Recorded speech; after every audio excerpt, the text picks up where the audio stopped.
Hello, Mother. Sorry, I forgot to press a button. And I'm going to say, hello, hello, hello. Good evening, Ashok. How are you? I am fine, and welcome to October. This is our second show in October. Isn't it exciting? Yeah, and I want to say last week was my mother's birthday, and this week is my daughter's eldest daughter's birthday. Really? Oh, wow. Anybody else in October? Then we are celebrating. There's too many, but these two are two very, very important women in my life, right? So Nice. again, another Thursday, and it's my daughter's birthday, so it's definitely a great day. And so yeah, hello from Malaysia. And hello from Singapore. And if for all of you who are logged in and wondering what is this? What are these two people just chatting away about birthdays? No, it's not about birthdays. This welcome to Leadership in Flow Asia Season 3. We since 2022 we have been having the show where we've been discussing with a lot of leaders in Asia, and we wanted to understand their mind space about how they drive growth, whether it's their personal growth, their leadership growth, and their team growth, right?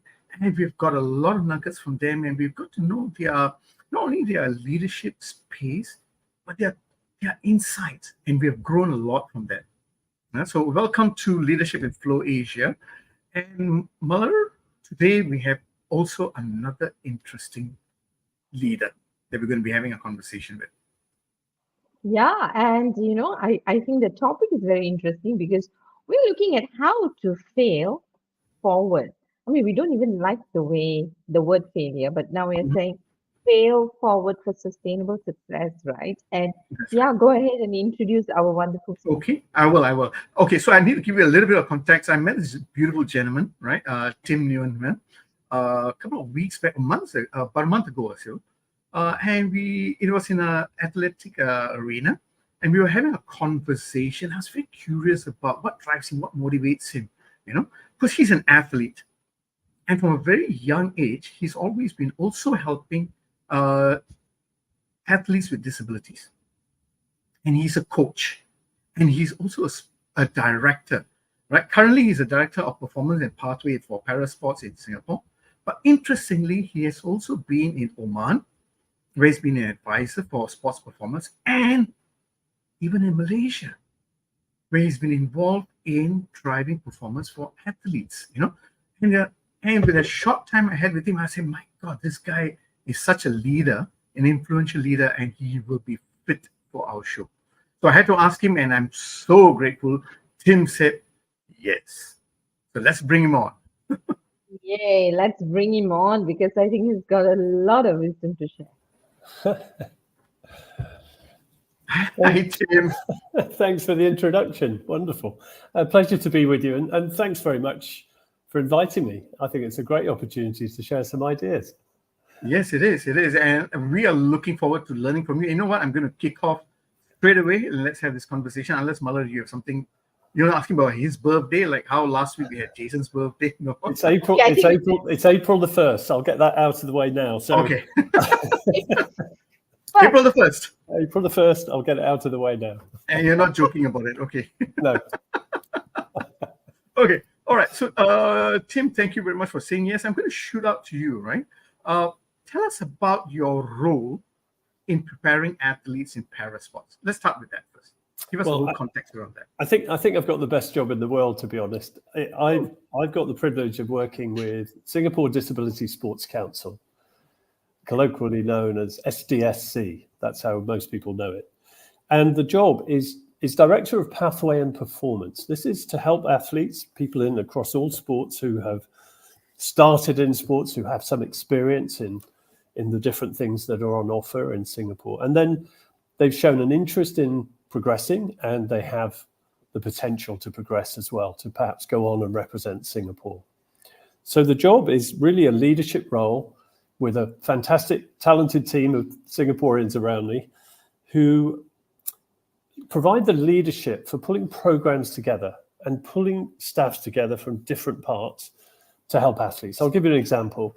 So if we have swimming, para swimming as an example, and the Paralympic Games have just taken place in Paris. hugely successful. It's taken a whole team of people to get those swimmers to qualify and medal in the case of Yip-Ping Shu. So I have a manager who provides that overview of how to organize competitions, which training camps to go, working with the coach. That means booking flights, accommodation. There are certain differences for booking flights for disabled people sometimes if they're wheelchair users.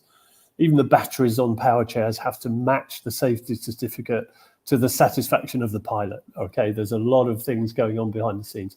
And then coordinating and working with sports scientists and sports medics. So sports psychologists, physiologists, biomechanists, nutritionists, a whole range of experts that come together to help the coach make sense of all the information to then provide all of the interventions to get people faster, stronger, more flexible, so that they can go and perform and make Singapore proud. And my job is to lead that team and to link with all the other agencies. There's lots in Singapore and lots of people who are going the same way with the same interests. And we make sense of it all and make it easier for the athletes to progress and train hard. They're doing the hard work. They're the ones up on the podium. We're very much behind the scenes, providing that leadership. Right. Thank you very much for that, Tim. So I think before I start on, I want to say congratulations to the whole team. I think this year has been one of the best for them. It's been the best ever. Yeah, the best ever Paralympic Games for Singapore. Right. So congratulations to the whole team. You know, I'll pass that on. And that's what I love about what you just said, because you talked about progress, and you said this is the best job, but in your description of best job, you're working as a whole team. Yeah. And you talked about how the whole team comes together to help the performance, right, of the athletes so that they can stand on the podium itself. All right. Nice. I like that. Thank you very much for that. There's a pride behind the scenes, because I remember talking to someone from the security services, and we invited her, Dame Stella Rimington, who was head of MI5 back in Britain, to come and talk to all the coaches in Britain, because there were two similarities. The first is there isn't really a big bonus if you have a success story. If an athlete does well, a coach quietly takes a back seat and has a quiet satisfaction. And then the second is you don't really talk about it too much, just as MI5 security services don't talk about things that they've done. So this was an intriguing aspect of, we thought, leadership to challenge coaches as to why they're doing what they're doing. And it's because there's a real sense of achievement that the coaches have and the support staff has that is quietly behind the scenes. You mentioned quiet a few times, and in our show, we always talk about talking to quiet leaders. And I like the fact that you said that there's a lot of pride, but there's quiet satisfaction, because we, as coaches, we stand at the back, but there's this quiet satisfaction. I love that term. So tell me, Tim, what are some of the common factors that help athletes perform their best? From your experience, what are some of the common factors that you've seen? Yeah. A passion for what they do is number one. Number one is you've got to enjoy what you're doing. And I guess that counts for work as well in many ways. If you're not enjoying what you're doing and you're putting all this hard work in and effort that the athletes have to do, it's drudgery. It's pretty tough. But if you enjoy what you do, then you can wake up in the morning and look forward to the day ahead, even though you're going to be absolutely exhausted. You're going to make progress. You're going to be with friends. There's a great social network, whether you're in the gym, on the track, in the pool. So there's a great sense of camaraderie, but you're going to have to work hard. So a passion for what you want to do, a real purpose about it, number one. Number two, planning.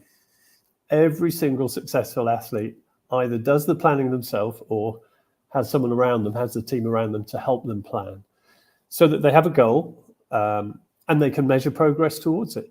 So if you don't have a plan, you really don't know where you're going. If you don't have a goal, you don't know how far you're progressing. And so they have those factors. I think as individuals, they're pretty resilient. And I've worked with Olympic athletes as well as Paralympic athletes all the way through until coming here. And my role here is purely para.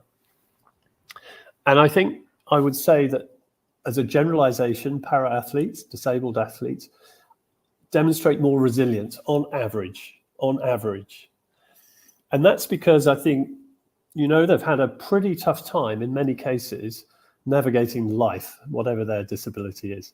And it might not be them at all. It might be people around them, actually, through ignorance, lack of understanding, perhaps, giving them a bit more of a hard time. A stare on a bus when the bus driver has to get the ramp out for a wheelchair, and people just looking quite impatient.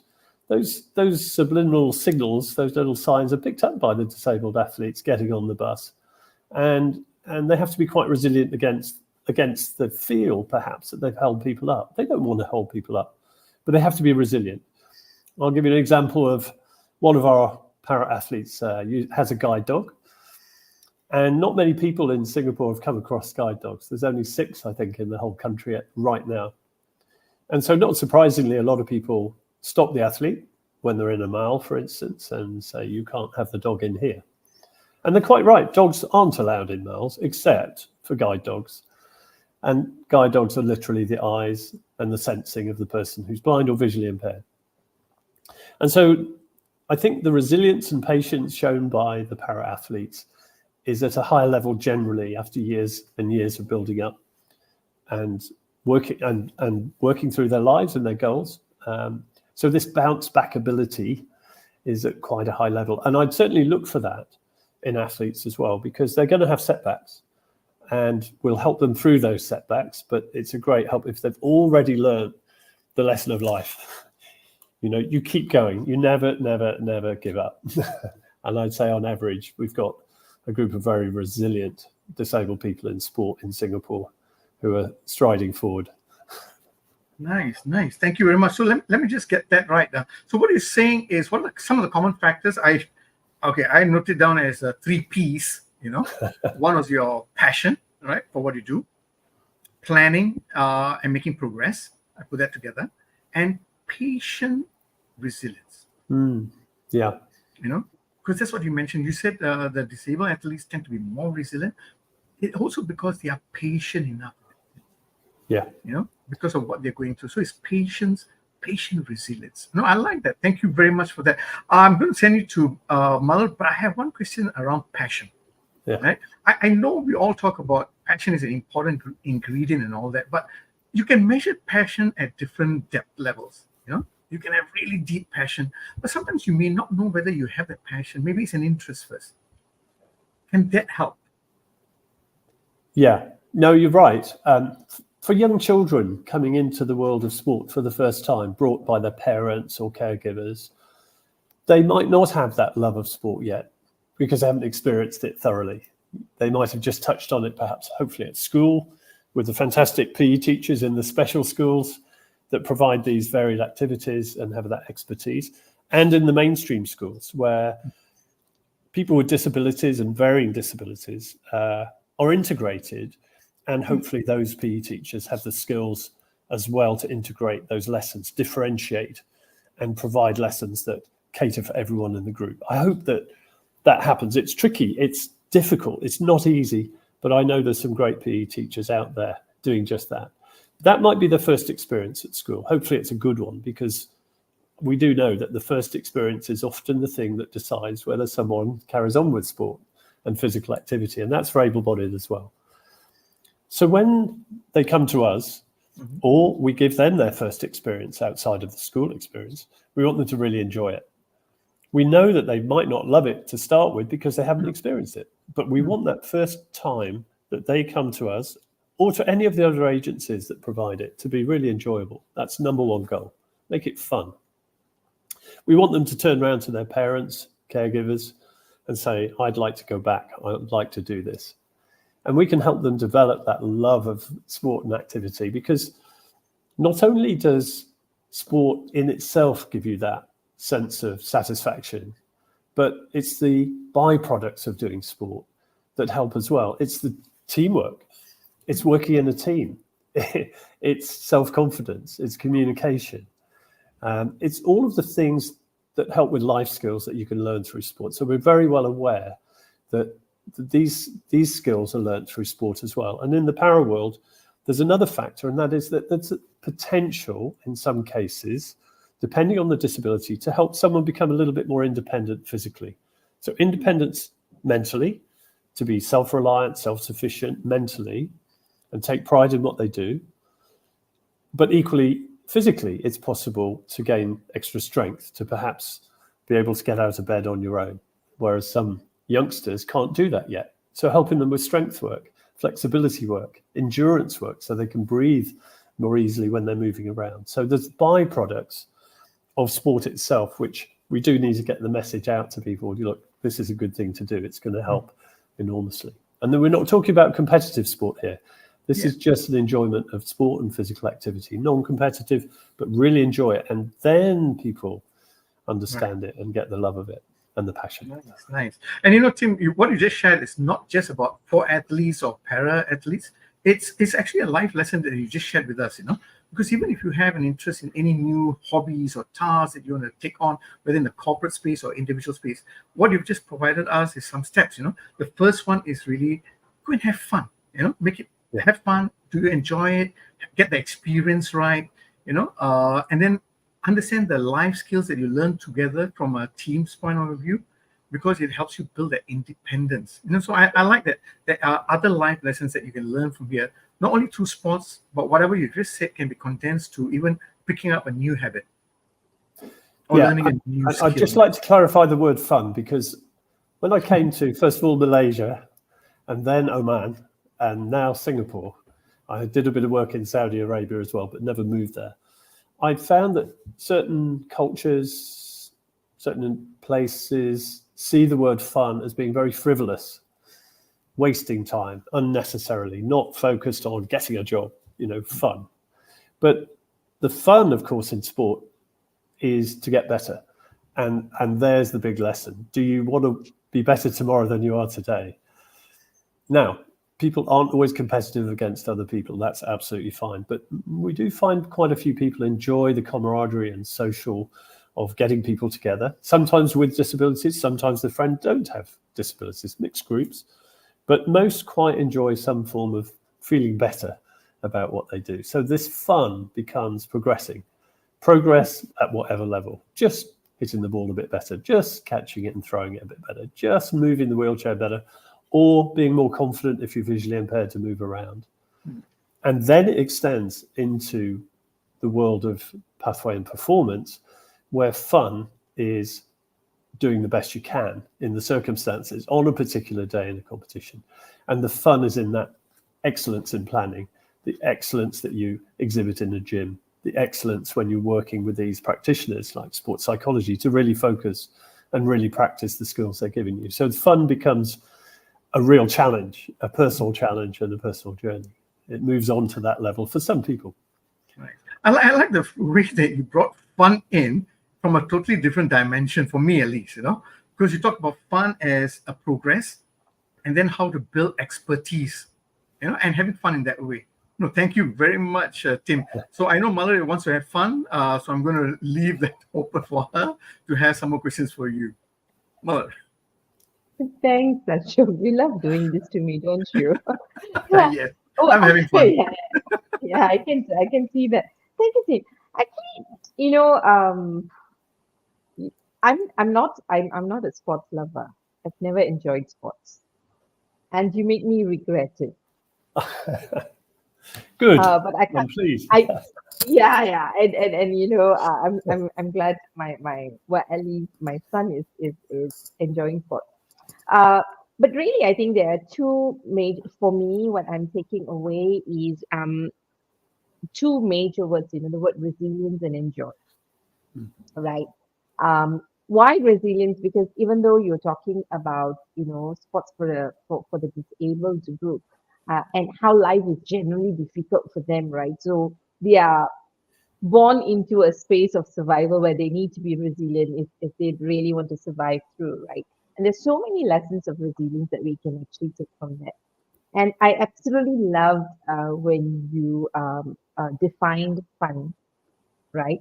Because I think what you did is you defined the flow state, right? Yeah. Because I think very often we use words literally, and you just describe flow state, which when you are in flow state, you want to be better than what you were a moment ago, just before the fast. And that's exactly, and you can only do that if you are passionate about something that you do. You're seeking to find your best version, right? Now, Yeah. between seeking our best versions, i.e., optimal performance, right? Before getting to where we think we want to be, we need to go through a lot of moments of learning and what is typically known as failure, right? I personally don't like the word failure, right? Because for me, these are learning moments. I learn what I can't do or I won't do and stuff like that. Right? So, can you help us understand, from your point of view, what is research telling us about failure and optimum performance? Sure. Well, first of all, I was a bit cruel then, saying, bad luck, you missed out, and making you feel bad. But to be fair, it is never, ever, ever too late to go and enjoy some sport and feel good, healthy, get out and walk, get out and cycle. There's so many different things. So never too late. But I hope that many people's first experience at school is often the first time that they come into contact with that systematic, organized sport, rather than playing with friends, which is less structured. So I hope it's a good experience. And sorry you didn't have a good one, but it's never too late. I assure you of that. Thank you. And I agree with you because I am now beginning to take sports more seriously, and I'm loving it. I'm just Great. loving it. Great. You'll feel brilliant and healthy with it as well. So, flow state is interesting because we often talk about within sport for the top performers, this state where everything just goes so smoothly, everything clicks in the sequence of moves, if it's gymnastics, repetition of a stroke over a few minutes, if it's swimming, the perfect stroke, catching the water perfectly, being completely streamlined more than ever before. Everything comes together in one moment. And replicating that is extremely difficult. It's really hard. I mean, that's what all the athletes want to achieve, because if you're on a pathway to performance, and these top athletes at the performance program, they're already representing Singapore at major games. And they know a few months out, usually, exactly the time they're going to be competing. That's when they have to have peak performance. So they can work it back. In fact, we do work the plan back over a year, over 4 years, if we're looking at Los Angeles, 2028. But of course, we don't have the detail over 4 years. As it gets closer, we get more detail. We work back from a big event. So let's say at 8 a.m. on the 2nd of August next year, we know that there's going to be one athlete going to be competing in a qualifying round. And we can work back from that. And they need to replicate the sort of pressure that they're under regularly to get familiar with that kind of load, pressure, having crowds. So practice, I said about planning, that includes planning smaller competitions to build up to the big one, planning with strength and conditioning to build up and then reduce the load so all the energy is there just as they come in to compete, for instance. But the other thing about failure in this process of trying to peak at a certain time for a big event, and in business, I'm sure when I've worked with business people, they've got a big presentation to do and they're a bit nervous about it, or they've got a difficult conversation with a member of staff and they're a bit worried about it.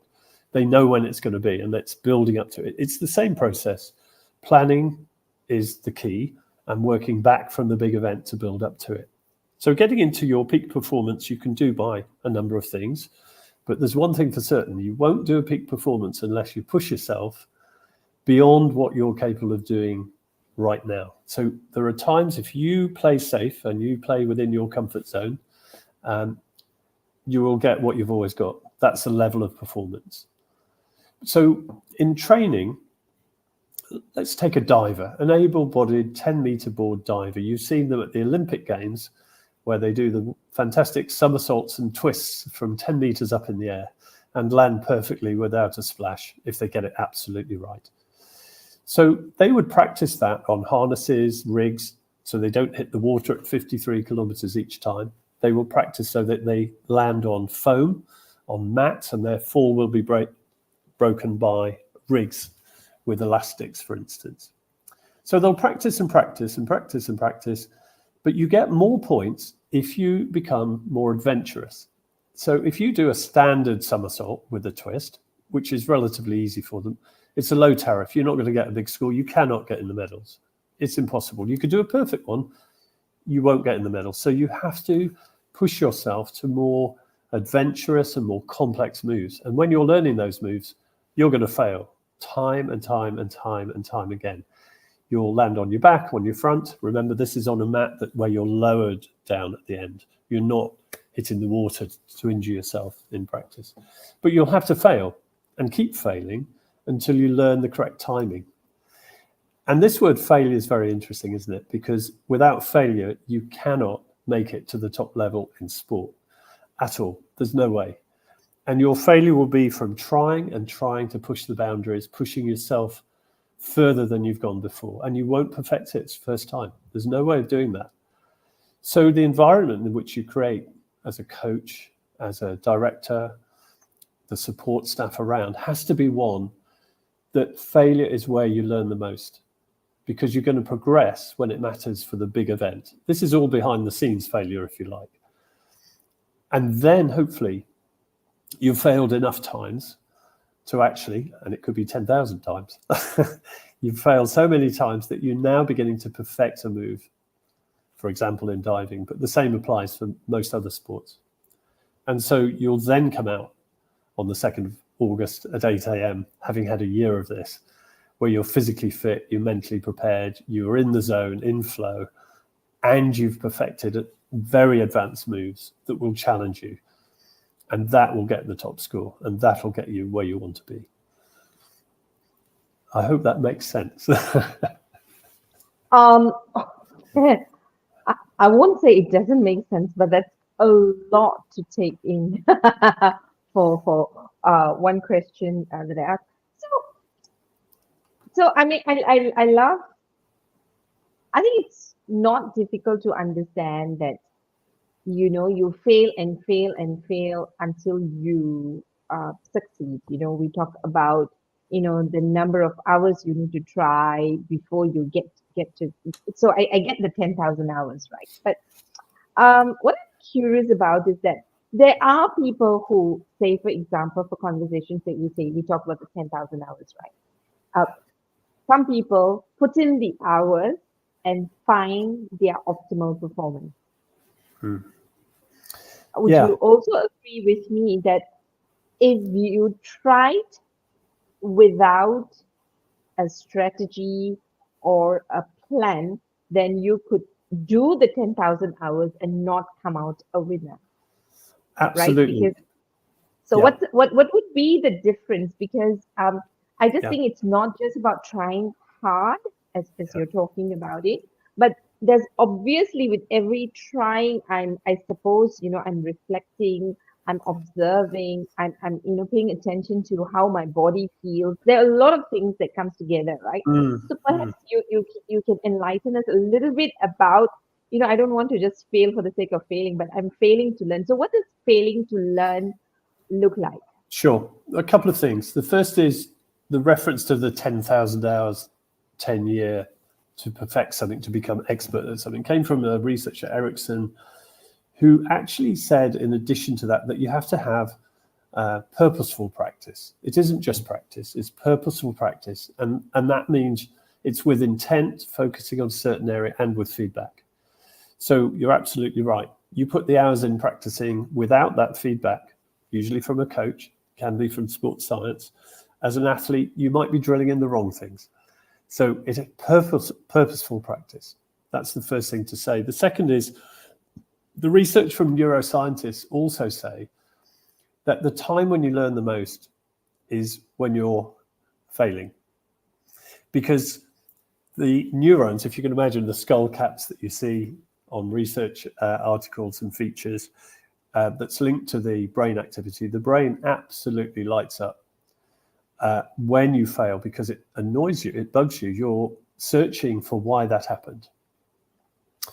And often the reverse is true. If someone wins, if someone does well, often the debrief, the thought process afterwards is not so deep, and there's less learning that takes place. So I remember Honda particularly, which was surprising for a Japanese company, changed their philosophy. and because they moved into motor racing years ago, and they were happy to have engineers blow up engines. And this was a new philosophy. This was because they wanted to push the boundaries of what's possible with an engine. How many horsepower can you get out of a 1.6 engine? And the only way of doing that is to test it to destruction in some cases. Most other manufacturers didn't want their engineers to blow engines. It's very expensive for a start. But the purpose was to push the boundaries, give feedback, get all the engineers on it to find out what happened and how it can be improved next time. So failure is the time when we learn the most. It's the time when you push yourself beyond what you think you're capable of doing. But each time there's a particular thing you focus on, and there's accurate feedback afterwards. So the next time you take that little step change, that little 0.5% gain for the next time, and another 0.5% and another fraction of a percent. So you build up systematically by learning from failing. You don't intend to fail. You intend to do the best you can, but push the boundaries. Failure is a given when you do that. And the environment that you create isn't talking of failure, it's talking of learning. So we create a learning environment to push the boundaries, to then get on the podium with the top athletes. Nice, nice. So basically what I'm hearing is that, you give your best shot, but, be purposeful about giving your best shot. So when you're purposeful about giving your best shot, then you are learning along the way and you're sharpening your skills. Basically, that's actually what's happening. And I love the fact that, again, you are, helping us to understand flow better, because flow is not, so much of being complacent, but pushing your boundaries during your learning session or during your practice, and looking at the feedback that comes to you when you're pushing the boundaries to see what works, what you can do better, and what you need to repeat. So you repeat the ones that you've succeeded and you push your boundaries again. And if you continue to do this, continuously, then obviously you're going to improve and find your optimal performance or your flow state, right? Yes. Where it really matters. And I think it's really knowing it in your system that I've got it, right? Yeah. With the number. And we never get to a point, or we never stay at a point where we have arrived. No, right? That's right. Absolutely. I think there's great synergy with musicians here and artists. Yeah. And I love conversations. It's not my world. I don't play a musical instrument, but I admire how people can individually play and then collectively play in an orchestra or a band.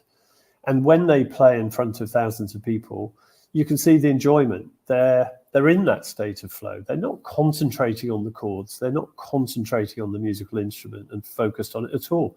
They've mastered it. And they're actually working with the crowd. They're on automatic. And so I know we talk about 4 states, from unconscious incompetence. Okay, people don't know how bad they are. Think of a primary school child who's come home with a drawing which is vaguely recognizable as 4 stick men, probably the family they've drawn. And your reaction would be wonderful as a family. It probably goes on the wall, actually, or on the fridge. It'll be magnificent. But then there comes a time, often when they go up to secondary school, they get a bit of a wake-up call and they become consciously incompetent. In other words, they know they're not great. Someone tells them the truth. This isn't a great drawing, but you can work at it and you can get a great drawing. But there's a bit of a shock, and that's when people go into themselves a little bit and a little bit shy. And then this is the catch, that we want to get people to enjoy sport, enjoy their activity. And I'm sure the same in music and art, in expressive art, where you don't sit back thinking, I'm no good at this, but actually with encouragement in the right way from the teachers, parents, coaches, is to say, you're not so good yet, but you put the effort in and you will be. So well done, you put the effort in. And when they do produce the next piece of work that's slightly better, you reward not because it's brilliant, you reward because that you say that you must have put hard work on that. Well done. That's taken effort. Good job. So this links into another researcher, Professor Carol Dweck at Stanford University, on mindfulness, as to how to reward initially children on the research, but actually we work with this anyway, Because if you start rewarding people for being a natural, then they're not going to put effort in. So we reward people for putting the effort in and improving. So there's the first 2 states of 4. So unconscious incompetence, thinking they're good, they're not. Conscious incompetence, they now know they're not so good. Now we've got conscious competence, right? So now you put the effort in, but you have to really think hard. If it's the musician playing, learning the guitar, you can see the concentration on a few strings, a few notes, and it's hours and hours of practice. But they're willing to put the time in. So now they're becoming competent, but it takes effort and focus, and they can't be in tune with an audience at this stage. They're really trying hard. That's the real reward that you need to give. And then this state of flow is this unconscious competence. You're on automatic. You are at the top of your game at the moment that it counts. Think of Taylor Swift, absolutely in tune with the crowd. I mean, brilliant musician, but she wasn't forcing it. She was a master of her trade, and that's just one artist. So sport is like that, and it's about perfecting a series of moves. If it's a closed skill, for instance, you're in control of it, like shooting, for instance, air pistol shooting. We had a fantastic athlete who qualified for the first time ever for a shooter at the Paralympic Games and came 10th. His ranking is 28th in the world. He superseded that. He came 10th. It's a closed skill. He's completely in control of what he does. No one can affect him. But if you're playing badminton, you're at the mercy of the other person as well, apart from the serve. So there are different dynamics at play to get into this state of flow. And that's an interesting one as well. How much other people can affect your mood and your confidence and your rhythm in an open situation like that. Yeah. So, I mean, again, right, you are bringing in so many things, but what really caught my attention, and I think this is something that we all struggle with, right?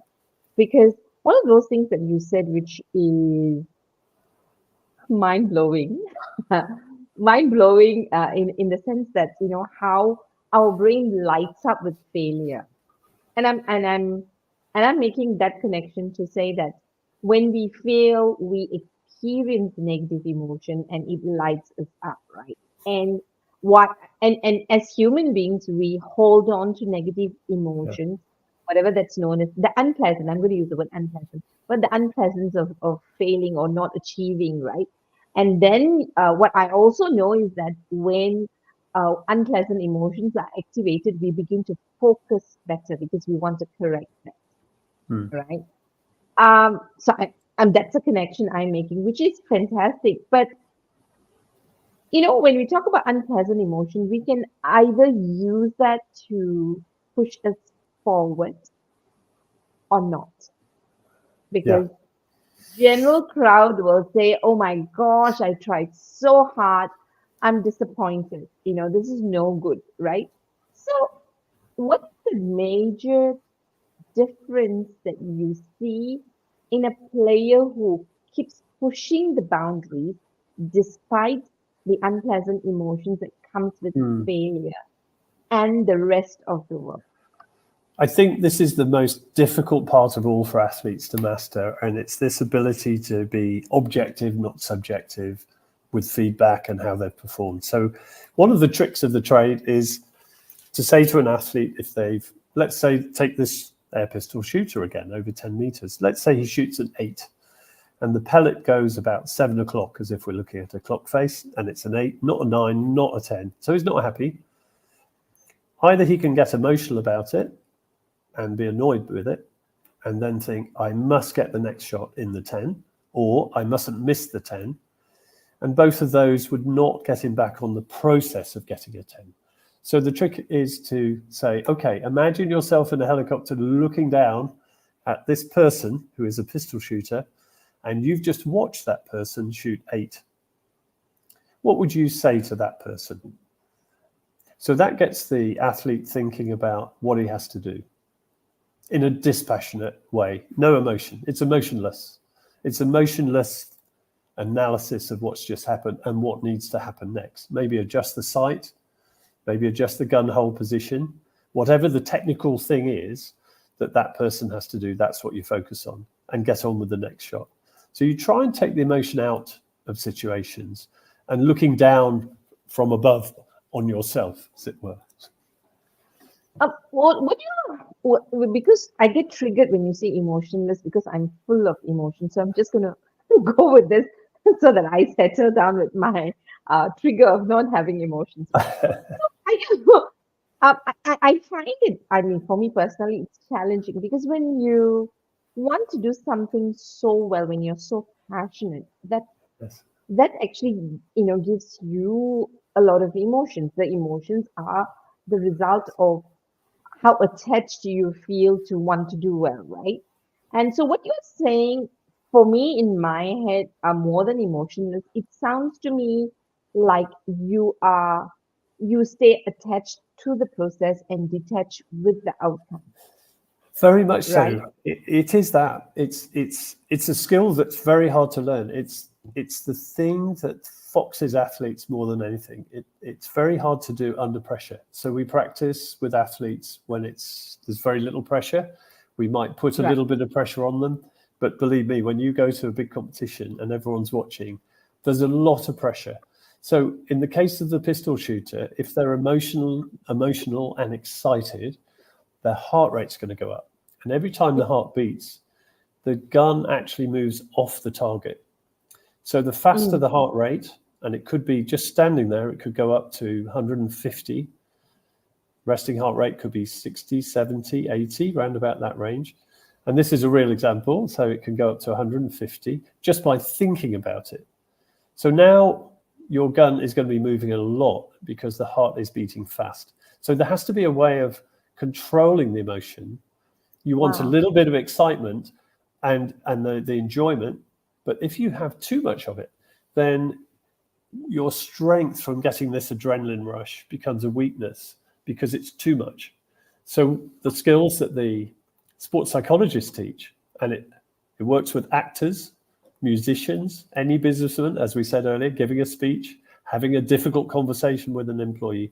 You need to plan, role play, and practice this way of becoming a little bit detached from the emotion so you don't get too emotional. Things are said in the heat of the moment very often when things escalate. Best not to do that and stay rational and stay in control. So we teach, the sports psychologists teach how to control emotions.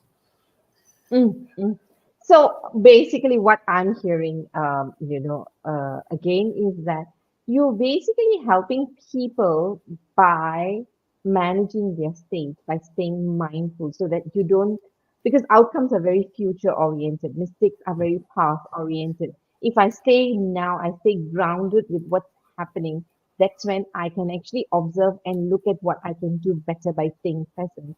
And as a result, I don't run into too much of anxiety or excitement, or Yes. neither do I get stressed about the past. So I can actually see that you put in a whole scientific process, in this case, measuring the heart rate variability, which is right when they are at their best, and helping them to relive that state over and over again so that it becomes a norm for them. And hopefully, when they get into the competitive space, the body is so used to it, it can run automatically at that space, is what I am getting.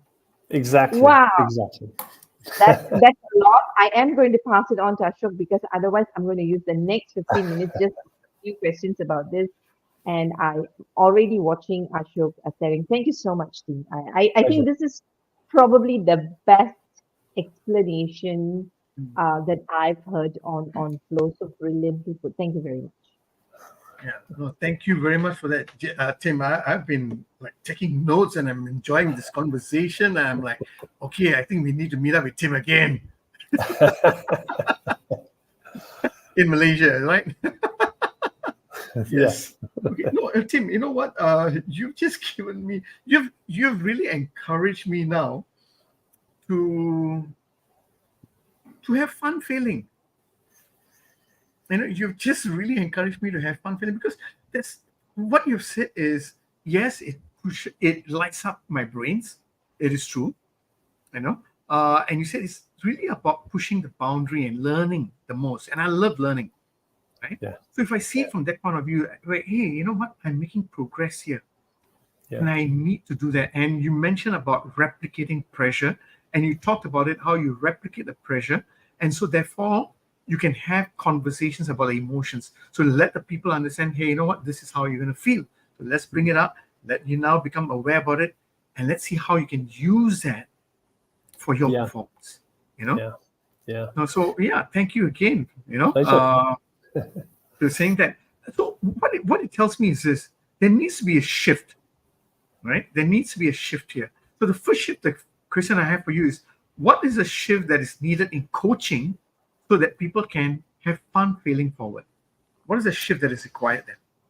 There's some really good coaches in Singapore. I'm so impressed. Their heart's in it. They have the passion. They have all the qualities that we said about the top athletes, actually. They're knowledgeable. They have the passion. They're patient. So we already have coaches here that are very, very good. If we want to look for those 1% improvements like we do for the athletes, and we're looking for it for coaches, then I think allowing athletes to explore a little more sometimes. Often we structure training and the athlete will do as the coach would like, which is quite right because the coach is the expert. But there are times when you want the athlete to really, really understand their sport. So I'll give you an example. Javelin is my sport. I absolutely love throwing javelins. I have done since the age of 12. And I was national coach back in Great Britain. And we had Olympians there, and a world record holder actually was in the squad as well. And I quite like the idea, even with children, age from 12 up, I'd say, to see how they threw right from the start. I wouldn't coach them. This might sound odd. I wouldn't coach them. I might give them a tennis ball if I'm not too sure how they are with a javelin, but most I could trust with a javelin. There's a big open field. I'd give them a javelin and say, well, look, you just have a little throw here as a target. I'll put a tennis ball down just a short distance away, and I'll film you. So the person would throw. I'd show them the grip. I'd show them the basics. Off they go and they'd throw. And then I'd film them and I'd show it back to them. And I would say, even at that very early stage, what do you see? Because I want to know what they're feeling and what they're understanding already at an early stage.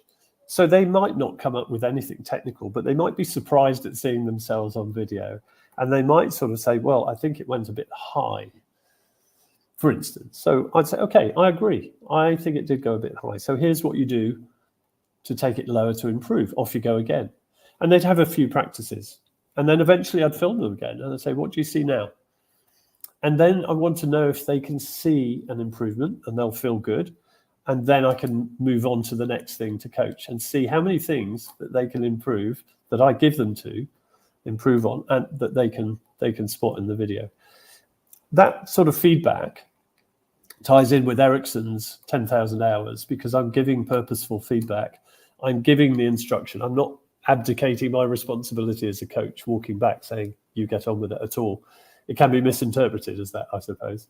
But what I'm doing is coaching from behind. I'm making them responsible. I'm making them accountable, if you like, and they own it. They own the performance right throughout, even from a youngish age. This technique is quite common for adults, but it works for juniors as well. And I very much encourage questions. So failing forward, I would say, is creating an atmosphere where someone feels brave. I had an athlete here actually in Singapore. His motto was be brave. And I think that's it. Be brave. You have a go. You might not master it. It might look silly to you, but it won't be silly to us. It'll be a step forward each time. Create the atmosphere to really push your limits and listen carefully to the instruction that's given. And then I'll find out what you know. And I'll keep asking you what you know. And I'll keep refining it until you're self-sufficient. So you become that indestructible, independent athlete. I think this independence is really important. So failing is actually part of the process to become an independent, indestructible athlete that'll go on and represent Singapore in this case, or Malaysia. Wow. And again, one simple question, but you just broke it down to so many levels. I can just, wow. It's about, again, you talked about the 1% improvement that you want to do. And the way you approach it is letting the athletes or the coaches explore the possibilities. Yes, you show them the basics, but you talk about you ask the questions, let them see you, let them understand what is happening. And then you say yes, and perhaps you can do this.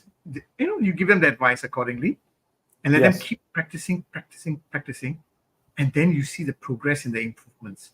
Yes. And I love the fact that you mentioned this is all called coaching from behind, and it's creating an environment to be brave. Yeah.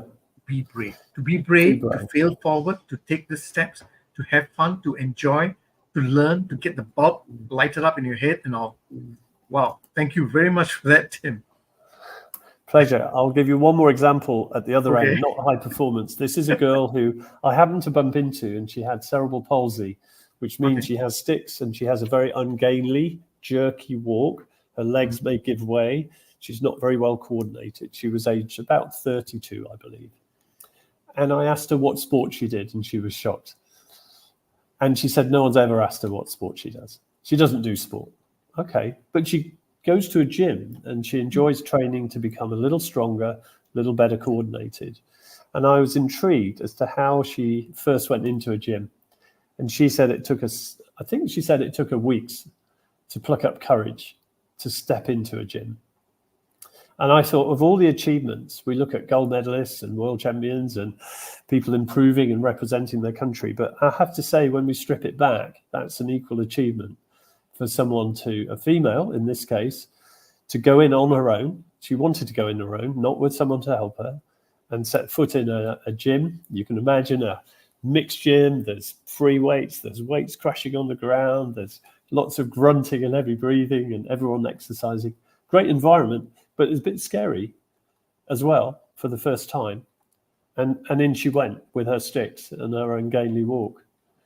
And the result is she's been doing it now 6 years and has improved tremendously. Has a great job, great career, and is starting in sports as well. Wow. And that is just by you looking at one area. So I've got a question for you, very quick one, right? Two questions actually. One is, I know you talked about the superhero challenge, and I think it brings back to what you just described about looking at this athlete, what she wanted to do, and how you do that, right? So share about the superhero challenge and what are you looking, or what are the outcomes you're hoping for? Yeah, it's a series of challenges, initially for children in special schools, but we'd love to find people with disabilities in mainstream schools as well, and we'll have to be sensitive how we do it. So things like grip strength, sprint speed, jump height, there's a whole series of things, even holding a laser pen on a target and measuring and timing how accurate they are to hold it in one position. And the idea is that we, as they go round and encourage each person in their group, that they will be aligned to sports that they are best suited to and therefore might enjoy more and therefore might stay in it longer. And if this is a lifelong enjoyment, then we've hit the mark. The side effect also is we can see outliers. We can see people in the 90th percentile. We can see people who are different and potentially very good with some qualities that we can then fast track and put them on a program.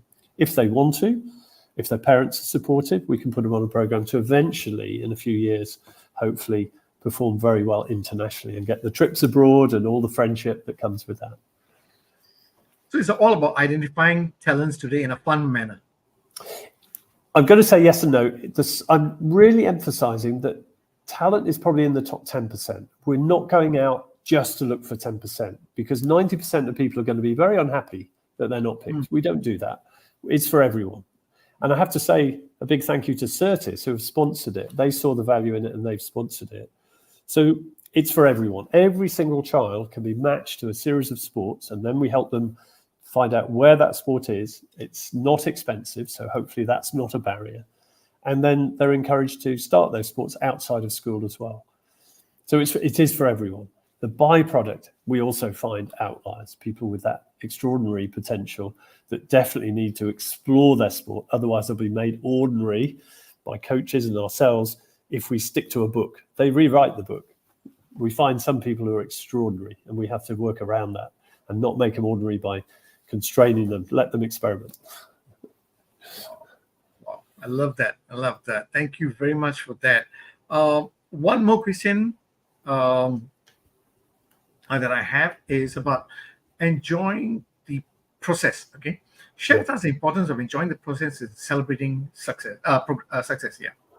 Yeah, it works in business as well. I'll give you an example of a business for a change. How's that? I was working in the Channel Islands, and there was a huge construction company that invited me to talk to their managing directors and senior managers within the company. And I spoke to them about sport, about the things we've just been discussing, and celebrating success and celebrating each step of the way, not just the finished article of a medal.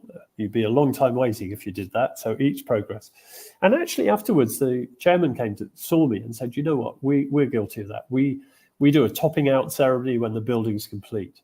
I said, but we don't celebrate the milestones, the key milestones of this and the teamwork involved. So we're going to do that. And as a result, they decided that when a milestone was reached, before the building was complete, they'd take the staff and their families for a big picnic on a little island on the beach and sail them over there and just have a lovely day out. And I thought, well, good. That's something that I've been able to pass on to others. Celebrating the process and staying on the process is quite key to getting an end result. Malo, you were saying earlier about focusing on the outcome, and I agree. It isn't focusing on the outcome. You won't get the outcome that way.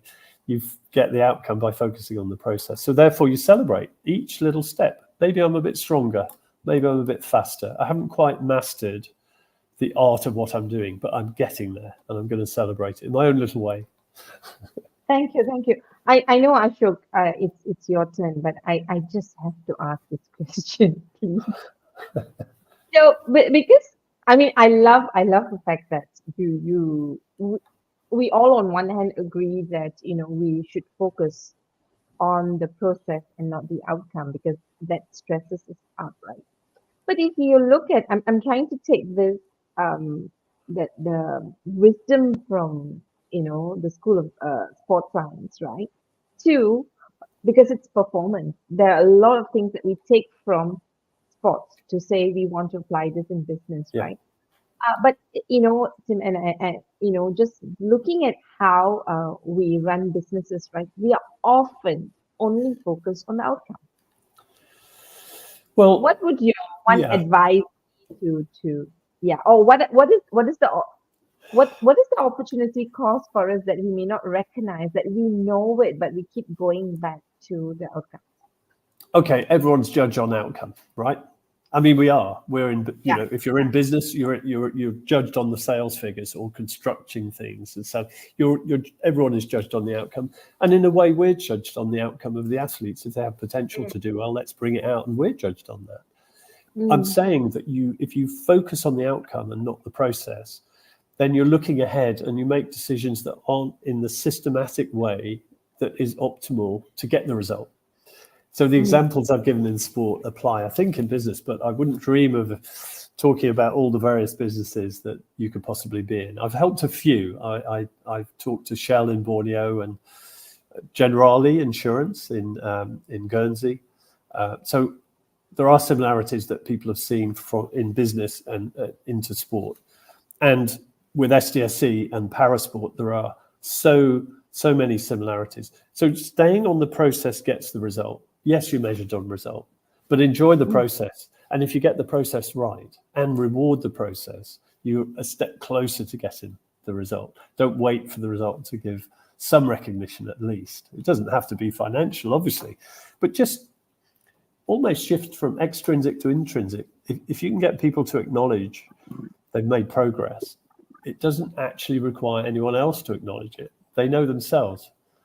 Yeah, everyone who plays a part in the success in the Paralympic Games, and there are many people, they know who they are, and there's a little smile there and a bit of satisfaction. They might not be recognised fully because there's quite an extensive list of people, but I think if we can go some way to doing that, that would help as well. It's great motivation to recognise those people. Thank you, Tim. I mean, I think what I am getting out of this is right. Like, based on all that you explained about staying focused on the process, right, and just rewarding and recognizing the process will eventually get you to the outcome. Yeah. And I think that the difference is this, right? When you're so focused on the process, when you know what are the best practices, you are then able to repeat and then become better at your outcome, right? Because sometimes when we don't have a process to shot, we get an outcome, but we do not know how to repeat our Yes. performance. We can't sustain it, which is Yeah. what it's all about today. It's about sustainable success. Thank you very much, Tim. I'll give it back to Ashok. Last question. I'm so sorry, Ashok. I couldn't help. No worries, no worries. We've already gone past an hour, and I'm like, wow. Oh my goodness. Yeah, Tim, thank you very much. Yeah, we're going to have him back again. One last question before I summarize the whole thing. Earlier on, you talked about helping people become independent. Share with us in 1 minute. Why is helping people be independent important for you? Yeah. I think if we talk about disabled athletes, it's a sense of becoming confident, self-confident as well, self-sufficient. I think for the wider group as well, it applies having a sense of purpose and direction, and huge satisfaction with making those progress points that we've been speaking about. So I would say that it's exactly the same for everyone, to be perfectly honest, but it might be magnified for people with disabilities for the reasons that we said, for the difficulties they've encountered. And I assure you, no one with a disability would be offended if people talk to them and got the language wrong. We can say person with disabilities, a disabled person. We can use language that may not be right, but don't be afraid. Please approach anyone you see and get talking, and they won't tell you off if you've got the language out of date or wrong. Don't be afraid. Be brave. Thank you very much for that, Tim. So a very quick summary. Thank you for sharing with us about how to create an environment where we all can be brave, where we can have fun failing, because it's all about learning to push our boundaries, right? And if you have the passion, plan it accordingly, celebrate the progress, have your patient resilience, and stay with the process. Thank you very, very much, Tim. Thank you very much. Well, right. Thank you for inviting me. It's been a pleasure. No, it's really a pleasure for us. I'm sure Mala will say the same. We can't wait to have you again. Yes. Let's meet again. All right. So like we'll say in Malaysia and Singapore, we're going to choke you. See you soon. Thank you very much for that, Tim. Bye. So as we say goodbye to Tim. Wow, that was a lot, man. That was a lot. There's a lot to unpack and learn, and you just made feeling so fun, and taking sports enjoyable. I know what you mean by now. You just want to take up sports. Yeah. I want to take up sports. I want to be independent too. Yeah, but I think what I took so many things away from him. Like I feel like I can write 4 articles out of this conversation. But I think most importantly, I love the way Tim helps us to see the actual meaning of words, right?